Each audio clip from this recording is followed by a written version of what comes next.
আমি বলে দিচ্ছি আমি কোথায় আছি। কলকাতাতে আমি আছি। পারলে আমার কিছু করে দেখা, তোদের নাকের ডগা দিয়ে চলে আসলাম, তোরা কিচ্ছু করতে পারবি না। ওসমান হাদির মৃত্যুর ঘটনার পর এবার সোশ্যাল মিডিয়ায় নতুন করে ঝড় তুলেছে একটি লাইভ ভিডিও।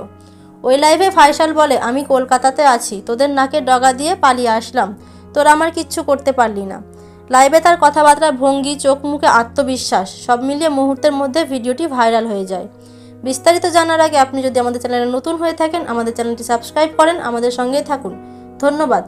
লাইভ চলাকালীন ফাইসাল বলেন, সবাই প্রস্তুত থাকুন এবং ইঙ্গিত দেন সামনে আরও কিছু ঘটতে পারে। তার এই বক্তব্য শোনার পর অনেকে আতঙ্কিত হয়ে পড়েন। আবার অনেকে প্রশ্ন তুলেছেন, এই লাইভের উদ্দেশ্য আসলে কি? ভয় দেখানো নাকি নজর ঘোরানোর চেষ্টা? সোশ্যাল মিডিয়ায় তখন একটাই আলোচনা, এটা কি সত্যি কোনো বড় ঘটনার পূর্বাভাস? ভিডিওতে তিনি সরাসরি কোনো নির্দিষ্ট নাম বলেননি, কোনো ঘটনার দায়ও স্বীকার করেননি, কিন্তু তার কথার ভেতরে ইঙ্গিত মানুষকে ভাবিয়ে তুলেছে।